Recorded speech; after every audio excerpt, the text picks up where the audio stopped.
Good morning, everyone.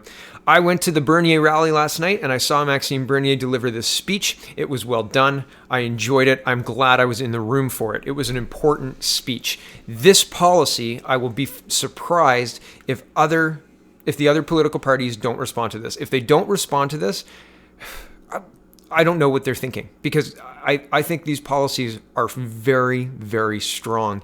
And even just looking at Andrew Scheer's immigration policy, his immigration speech comparatively, he didn't give any information. Like, he didn't say, he said, we will take those who need Canada, those who Canada needs, and those who need Canada.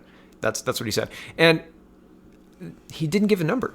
And a number is important. Why is it important? Well, I'm going to go through this whole speech because there's certain things that I highlighted because that's what I do, and I've got links to show you, and I'm going to read this speech and just kind of for the hard policy bits and for the turns of phrase and for the analogies, because it was a really good speech. I really enjoyed it, and I just want to read it and also show you the links that go along with it. So that's what I'm going to do. But first, I think I owe you guys a quick video of this, something that gets right to the point and just tells the policies. So here are the policies for the People's Party immigration platform. And I think they're so important. So I'm just going to read them, and then I'm going to go through the speech. I'm going to go through the speech in a separate video. I know this is a minute and a half of intro, so thanks for sticking with me. Here we go. The People's Party policy on immigration.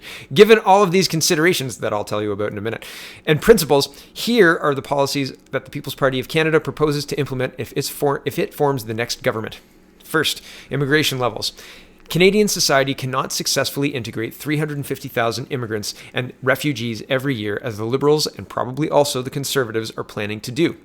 This is equivalent to adding one Nova Scotia to our population every 3 years, or one Manitoba every 4 years, and pack the majority of them into a few crowded cities. Support for immigration will continue to diminish, and social tensions are likely to rise if we continue doing this. We need to slow down.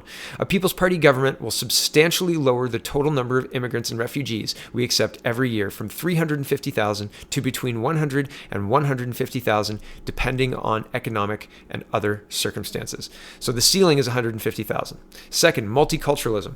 In a free society, immigrants have the right to cherish and maintain their cultural heritage. It should be clear that the People's Party will never support any government measure to force them to abandon it.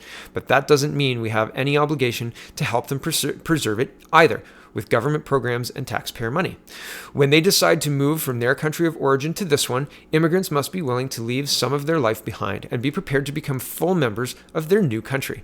The vast majority of Canadians rightly expect them to learn about our history and culture, master one of our official languages, and adopt widely shared Canadian values. Official multiculturalism is based on the false idea that there is no unified Canadian society, no distinct Canadian culture to integrate into, that we are all just a collection of tribes living side by side. We are all Canadians. We must focus on what unites us as Canadians, not what divides us. A People's Party government will repeal the Multiculturalism Act and eliminate all funding to promote multiculturalism. We will instead emphasize the integration of immigrants into Canadian society. Third, focusing on economic immigrants. If the main economic benefit that we derive from welcoming immigrants is that they answer the needs of sectors where there is a scarcity of manpower with specialized skills, then we should make sure we have a much higher proportion of skilled immigrants who can fulfill this need.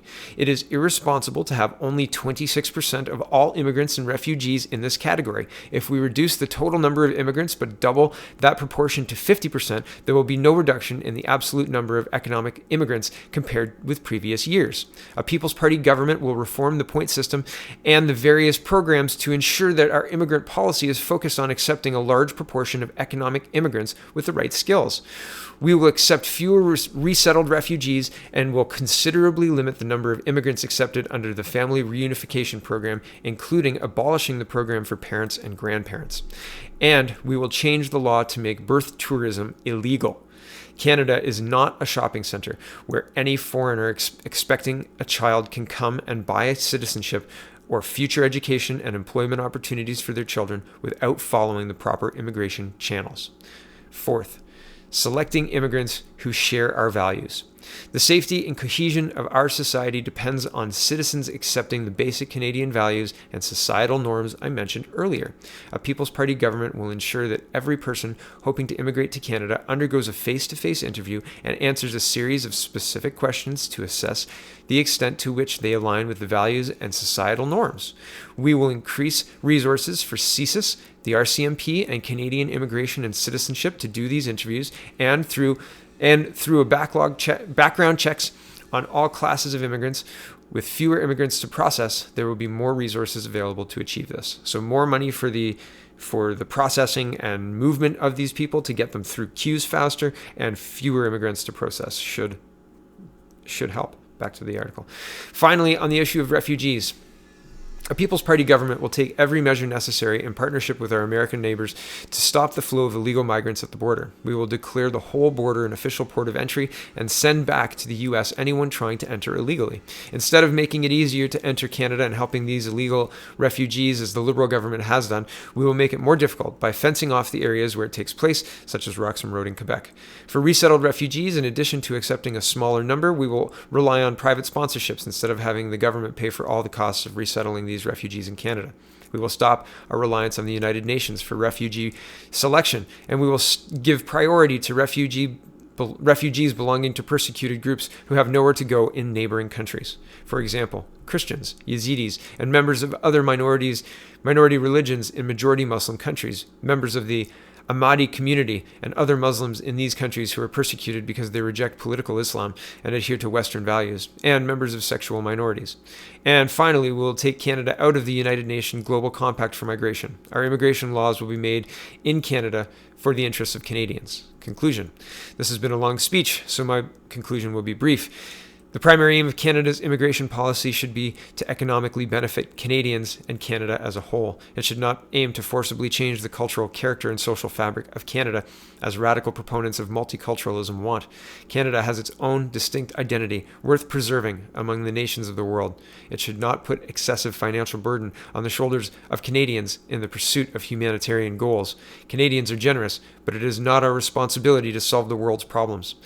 And it should not be used as a political tool to pander and buy votes among immigrant communities. This kind of ethnic politics practiced by all other parties will lead to even more social division.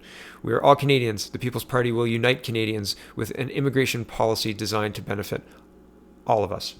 So, I know I read the conclusion of the speech there. I'm going to reread the speech, and I'm going to have links that show what Max is talking about. You'll be able to look at the links in the description of the video, which is below the video, in a box below the video. You may have to expand it to see it. But if you want to see the links, if you want to see about birth tourism, and if you want to see about how much immigrants cost according to a Fraser Institute study, and world's least affordable cities, all of what Max is talking about, I'm going to back up with some links, and I'm going to reread the speech. So if you want to see that, check out the other video. And if you just wanted to know about the policies, well, thanks for listening to me talk so much.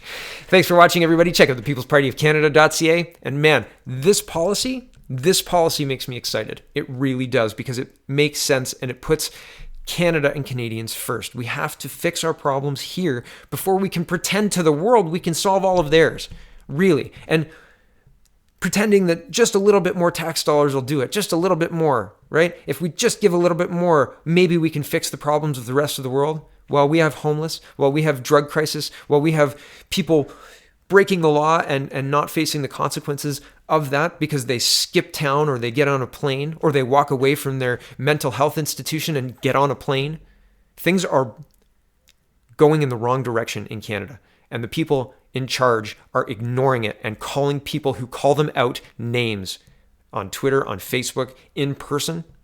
Pay attention.